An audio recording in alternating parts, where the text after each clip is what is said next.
नमस्कार, the news 15 देख रहे हैं आप। मैं हूं आपके साथ तनुज दीक्षित। कांग्रेस ने उत्तर प्रदेश के अंदर अपनी सभी कमेटी जो है उनको भंग कर दिया है। अब ऐसे में नई कमेटी का गठन होगा और ये बड़ा मुद्दा बन चुका है कि आखिरकार कांग्रेस ने उत्तर प्रदेश में इतना बड़ा निर्णय अचानक कैसे ले लिया। उपचुनाव के बाद ये निर्णय लिया गया और देखिए 2027 में विधानसभा चुनाव भी है। उससे पहले ऐसा लग रहा है कि कांग्रेस कुछ बड़ा इस बार उत्तर प्रदेश में करती नजर आ सकती है। ऐसे में इस पर चर्चा करेंगे। हमारे साथ मौजूद है मेरे वरिष्ठ साथी परवेश त्यागी जी। बहुत बहुत स्वागत है परवेश जी आपका। परवेश जी, क्या कारण आपको लग रहा है कि कांग्रेस ने अपनी जो कमेटी है उत्तर प्रदेश में उसको जो भंग करा है, क्या कारण यहाँ पर आप मानते हैं? देखिए तनुज, पिछले काफ़ी समय से जो कांग्रेस का संगठन था, संगठनात्मक ढांचा था, वो बहुत कमज़ोर दिखाई पड़ रहा था, इसमें कोई दो राय नहीं। और लगातार संगठन में आवाज़ें भी उठ रही थी, विरोध भी था कहीं ना कहीं। जिस तरीके से पदाधिकारी बनाए गए थे जिलों में, जिला अध्यक्ष, महानगर अध्यक्ष और प्रदेश कमेटी में जो पदाधिकारी बने थे, उनको लेकर कहीं ना कहीं विरोध के स्वर जो है वो मुखर थे कांग्रेस में, जी। प्रदेश में, उत्तर प्रदेश में खासकर अगर हम बात करें। और जिस तरीके का संगठन होना चाहिए, क्योंकि जिस तरीके का ऑक्सीजन कांग्रेस को मिला है समाजवादी पार्टी के साथ गठबंधन करके साल 2024 के लोकसभा चुनाव में 6 सांसद उत्तर प्रदेश से कांग्रेस के बने हैं। काफ़ी समय के बाद कांग्रेस को इतना अच्छा प्रदर्शन कांग्रेस ने किया है उत्तर प्रदेश में। तो ऐसे में कहीं ना कहीं जो संगठन था वो संगठन बहुत कमज़ोर दिखाई पड़ता है उत्तर प्रदेश में कांग्रेस का। तो कहीं ना कहीं कांग्रेस को 2027, क्योंकि बड़ा अहम चुनाव है उत्तर प्रदेश के लिहाज से भी और देश के लिहाज से भी, जी। ऐसे में कांग्रेस को कहीं ना कहीं अगर 2027 की तैयारी अभी से करनी है तो उसको अपना एक मजबूत संगठन उत्तर प्रदेश में खड़ा करना होगा। लगातार ये चर्चाएं, ये बातें होती रही, मीडिया में भी, राजनीतिक विश्लेषक भी इस बात पर चर्चा करते रहे कि कहीं ना कहीं कांग्रेस का जो संगठनात्मक ढांचा है उत्तर प्रदेश का, खास तौर से उत्तर प्रदेश है तो पूरे ही देश की अगर हम बात करें, अधिकांश प्रदेशों के हालात ऐसे ही हैं, लेकिन कांग्रेस के हालात और अन्य प्रदेशों के मुकाबले और ज़्यादा खराब थे। तो ऐसे में कहीं ना कहीं राष्ट्रीय अध्यक्ष तक और कांग्रेस के जो नेता प्रतिपक्ष हैं लोकसभा में, राहुल गांधी तक ये बातें लगातार पहुंच रही थी। और ये लगातार सोशल मीडिया हो, लगातार इन मुद्दों पर चर्चा होती रही कांग्रेस के संगठन को लेकर, कांग्रेस के पदाधिकारियों को लेकर। तो ऐसे में कहीं ना कहीं एक बड़ा डिसीजन लेने का काम जो है राष्ट्रीय अध्यक्ष मल्लिकार्जुन खड़गे ने किया है। कांग्रेस की सभी प्रदेश की कमेटियां बंद कर दी गई, जिले की, शहर की, ब्लॉक की तमाम कमेटियों को जिस तरीके से भंग किया गया है, वो निश्चित ही कहीं ना कहीं जो नाराजगी जता रहे थे संगठन में पदाधिकारियों को लेकर, संगठनात्मक ढांचे को लेकर, निश्चित रूप से नेताओं में कहीं ना कहीं इस बात की खुशी है कि अब जो कुछ बेहतर हो सकता है, कुछ सुधार हो सकता है, संगठन में कुछ अच्छे चेहरे, नए लोगों को जगह मिल सकती है, काम करने वालों को, सक्रिय लोगों को जगह मिल सकती है, निष्क्रिय लोगों को बाहर किया जा सकता है। तो ये इसी को देखते हुए कहीं ना कहीं कांग्रेस बदलाव की तरफ उत्तर प्रदेश में जाती हुई दिखाई पड़ रही है। जी। परवेश जी, यहाँ पर क्या ये मान लिया जाए कि कांग्रेस ये दिखाने की कोशिश कर रही है कि अब हम समाजवादी पार्टी की बराबरी पर आने की कोशिश कर रहे हैं? क्योंकि देखिए 2027 में विधानसभा चुनाव है। उपचुनाव में समाजवादी पार्टी ने गठबंधन तो रहा, हालांकि कांग्रेस के 2 सीटों से कहीं ना कहीं उनके लोग थे, लेकिन जो चुनाव चिन्ह था वो समाजवादी पार्टी का था। तो यहाँ पर वो अपने संगठन को मजबूत करना चाह रही है और फिर समाजवादी पार्टी से फिर जद्दोजहद करी जाएगी भी, अब हमें बराबर की सीटें चाहिए अगर गठबंधन में चुनाव लड़ना है तो। नहीं, अगर आपको कांग्रेस को बेहतर प्रदर्शन उत्तर प्रदेश में करना है या अपने गठबंधन दल के साथ मजबूती के साथ कदमताल करनी है, तो कहीं ना कहीं आपको संगठन पर काम करना होगा, संगठन की मजबूती के लिए काम करना होगा। जी। क्योंकि 27 का जो मुकाबला है उत्तर प्रदेश में जो होने जा रहा है वो एक बड़ा मुकाबला है। ऐसे में कांग्रेस भी इस चीज़ को समझती है, जानती है, उसका शीर्ष नेतृत्व भी इस चीज़ को समझता है। जितने तमाम रूठे हुए नेता हैं, जितने तमाम कहीं ना कहीं नाराज दिखाई पड़ते हैं नेताओं को, उनको भी कहीं ना कहीं संगठन में लाने की जरूरत है, उन पर भी काम करने की जरूरत है। और जिस तरीके से सक्रिय कार्यकर्ता जो है, जो संगठन में काम करे, संगठन में बेहतर से बेहतर कार्य किए जा सके। और दूसरी बात यह है कि अब कांग्रेस की, जो मुझे लगता है कि कांग्रेस उत्तर प्रदेश में कहीं ना कहीं जिस तरह का मुद्दा लगातार राहुल गांधी उठा रहे हैं, SC, OBC और माइनॉरिटी का, उसमें, और महिलाओं का, खासतौर से महिलाओं का, आदि आबादी का, तो कहीं ना कहीं इस बार कांग्रेस का जो संगठनात्मक ढांचा यूपी में बनेगा, उत्तर प्रदेश में बनेगा, चाहे प्रदेश की कमेटी हो, जिलों की, शहरों की, या फिर ब्लॉक स्तर की हो, या तमाम फ्रंटल संगठन हो, उनमें कहीं ना कहीं उसी हिसाब से, उसी अनुपात में इनको तरजीह मिलती हुई दिखाई देगी। तो ऐसे में कांग्रेस पूरी सोची समझी रणनीति के तहत आगे उत्तर प्रदेश में अब बढ़ती हुई दिखाई देगी आपको, क्योंकि ये बात काफ़ी समय से, काफ़ी अरसे से कहीं ना कहीं जो उत्तर प्रदेश कांग्रेस के प्रभारी हैं अविनाश पांडे, उनके मन में दिखाई पड़ रही थी कि वो लगातार कहीं ना कहीं संगठन को लेकर कमजोरी महसूस कर रहे थे उत्तर प्रदेश में। और अजय राय भी पुराने संगठन के ही साथ कहीं ना कहीं काम करते हुए दिखाई पड़ रहे थे।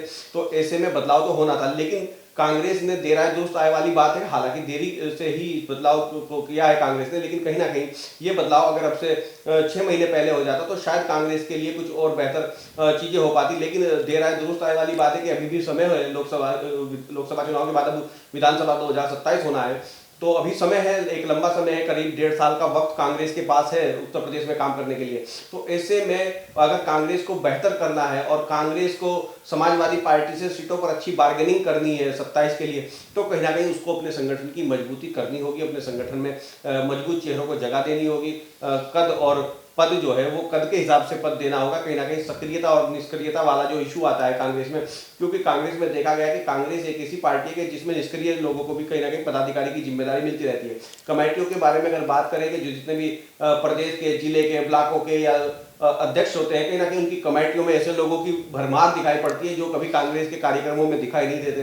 तो ऐसे में इस बार शायद ऐसी स्थिति ना हो और महिलाओं को भी कहीं ना कहीं कांग्रेस सम्मान देने का काम इस बार करेगी। आदि आबादी पर फोकस कांग्रेस का रहेगा, तमाम बड़े पदों पर, कमेटियों के पदों पर संगठन में, और ओबीसी और एससी को भी कहीं ना कहीं प्रतिनिधित्व मिलता हुआ इस बार कांग्रेस के उत्तर प्रदेश में कांग्रेस का दिखाई दे सकता है। तो क्योंकि चुनाव है जिस तरीके से, और कहीं ना कहीं ये भी हो सकता है कि राहुल और प्रियंका की जोड़ी जिस तरीके से आप देख रहे हैं कि जब से संसद में का जो शीर्ष सत्र चल रहा है इस समय, लगातार प्रियंका गांधी राहुल के साथ कदमताल करती हुई दिखाई दे रही है। तो इस जोड़ी को कहीं ना कहीं 27 के हिसाब से आगे उत्तर प्रदेश में कहीं ना कहीं आगे करने का काम भी कांग्रेस करती हुई दिखाई देगी, और कहीं ना कहीं तमाम वो चेहरे ही आपको अब प्रदेश की कमेटियों में, जिला शहरों में वो दिखाई देंगे जो कहीं ना कहीं राहुल और प्रियंका की पसंद के होंगे। ऐसी भी चर्चाएं हैं, और मल्लिकार्जुन खड़गे लगातार इस बात को लेकर वो भी आवाज उठाते रहते कि जिस तरीके से निष्क्रिय लोग हैं जो संगठन में जो काम नहीं कर रहे हैं उनको हटाया जाएगा। तो कहीं ना कहीं उसी को देखते हुए अब ये समय उचित कांग्रेस ने समझा है कि इस समय अब कमेटियों का नए सिरे से गठन हो, नए सिरे से पदाधिकारी बनाए जाए, नए सिरे से संगठन खड़ा किया जाए, और उस संगठन को जो 1.5 साल का अरसा है अभी चुनाव में, उसमें काम करने का मौका दिया जाए।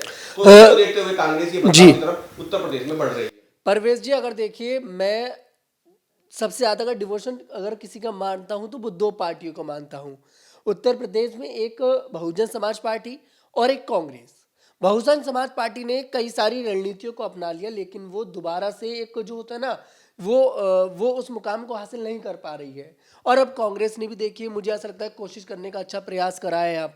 यहाँ पर कमेटी को पूरा भंग कर दिया है। नई कमेटी गठित होगी, नए जिलाध्यक्ष मिलेंगे, नए नए लोगों को लेकर आएगी कांग्रेस। ऐसे में क्या लगता है कितनी कामयाबी यहाँ पर कांग्रेस को मिलती नजर आएगी? देखो, जिस तरीके से कांग्रेस नेतृत्व खुद राहुल गांधी और प्रियंका गांधी सड़क पर संघर्ष करते हुए दिखाई दे रहे हैं, वो सदन में भी जहां आवाज बन रहे हैं, जनता के मुद्दे उठा रहे हुए, सड़क पर भी वो फोकस करते हुए, संघर्ष के लिए करते हुए, उनका पूरा का पूरा फोकस आपने देखा कि संभल की हिंसा को लेकर जिस तरीके से वो मुखरता से बोल रहे हैं, और कहीं ना कहीं संभल जाने की जिद के लिए वो उन्होंने जिद भी की, अड़े भी, और उनको बैरिंग लौटना पड़ा, गाजीपुर बॉर्डर से पुलिस ने जाने नहीं दिया। तो कहीं ना कहीं जब इस तरीके की लड़ाई करता है नेता, खुद लीडर जो पार्टी का नेता होता है, जो चेहरा होता है, जो फेस होता है, जब वो लड़ता है, चाहे संसद हो चाहे सड़क हो, तो कहीं ना कहीं कार्यकर्ता के अंदर एक जोश पैदा होता है, उसका एक मनोबल बढ़ता है। तो अगर इस तरीके का ही संघर्ष लगातार कांग्रेस जारी रखती है 27 तक, और बेहतर तालमेल के साथ संगठन में भी संपर्क और समन्वय के साथ अगर काम करते हुए दिखाई देती है कांग्रेस, तो निश्चित रूप से कांग्रेस के लिए एक अच्छा मौका 27 में उत्तर प्रदेश में बन सकता है। कांग्रेस जो अपना पुराना खराब प्रदर्शन है उसको बेहतर प्रदर्शन और बेहतर उसके 27 में बेहतर रिजल्ट ला सकती है अपने पक्ष में, क्योंकि कांग्रेस को कहीं ना कहीं जिस तरीके से कांग्रेस किसानों का मुद्दा उठा रही है, नौजवानों का मुद्दा उठा रही है, सैनिकों का मुद्दा उठा रही है, माइनॉरिटी के मुद्दे पर भी लगातार, मुसलमानों के अल्पसंख्यकों के मुद्दे पर भी लगातार बोल रही है, कहीं ना कहीं बेरोजगारी का मुद्दा उठा रही है, संविधान को लेकर कहीं ना कहीं बात कर रही है, आरक्षण पर लगातार उसका फोकस है, ओबीसी और एसटी को लेकर जिस तरीके का, आदिवासियों को लेकर उसका फोकस है, वो फोकस कहीं ना कहीं जनता में जाता हुआ दिखाई दे रहा है। मतलब जिस तरीके से वो आवाज बुलंद कर रहे हैं तो उसकी गूंज जो है वो जनता के बीच सुनाई देती हुई नजर आ रही है। लगातार लोग कांग्रेस की बात करने लगे हैं, पहले कांग्रेस की कोई चर्चा नहीं होती थी, लेकिन अब कांग्रेस को भी कहीं ना कहीं एक प्लेयर के तौर पर उत्तर प्रदेश में देखा जाने लगा है। अगर समाजवादी पार्टी और कांग्रेस का तालमेल बेहतर तरीके से उत्तर प्रदेश में 27 में होता है, तो जिस तरीके का चुनाव परिणाम जो है 24 में लोकसभा चुनाव में 24 में आया है, वो ही परिणाम आपको 27 में भी उत्तर प्रदेश में बदलता हुआ देख सकता है। हालांकि भारतीय जनता पार्टी भी लगातार भारतीय जनता पार्टी की कोशिश है कि वो अपने तमाम मुद्दों पर विपक्ष को कहीं ना कहीं उलझाए हुए फंसाए हुए हैं। लेकिन जिस तरीके से संविधान आरक्षण का जो मुद्दा है, वो बेरोजगारी का, नौकरी का, किसानों का जो मुद्दा है, वो बड़ा मुद्दा है। और जो अधिकांश जनसंख्या है उत्तर प्रदेश की, वो कहीं ना कहीं इन्हीं मुद्दों के इर्द गिर्द घूमती है। नौकरियों का जो मुद्दा है, वो भी एक बड़ा मुद्दा है उत्तर प्रदेश में। जी बिल्कुल परवेज जी, अब ऐसे में यही देखते हैं कि आखिरकार कांग्रेस इस 2027 के विधानसभा चुनाव से पहले उत्तर प्रदेश में जो नई नई रणनीति बनाने की कोशिश कर रही है, कमेटी यहाँ पर भंग करी गई है, इसका कितना फायदा कांग्रेस को मिलता नजर आएगा। जो सीटों की मांग यहाँ पर उपचुनाव में करी गई थी कांग्रेस की तरफ से, समाजवादी पार्टी के साथ जो जद्दोजहद 2027 के विधानसभा चुनाव में होगी, उसमें कितनी सीटों पर कांग्रेस चुनाव लड़ती नजर आएगी, यही सब चीज़ों से सवाल उठते नजर आएंगे कि आखिरकार कितनी सीटों पर कांग्रेस लड़ेगी, कितनी सीटों पर समाजवादी पार्टी लड़ेगी, कितना फायदा कांग्रेस को मिलेगा इस कमेटी को भंग करने से। खैर, इस पर क्या आपकी राय है कमेंट सेक्शन में जरूर बताइएगा। तब तक के लिए हमारे साथ देखते रहें द न्यूज़ 15। नमस्कार।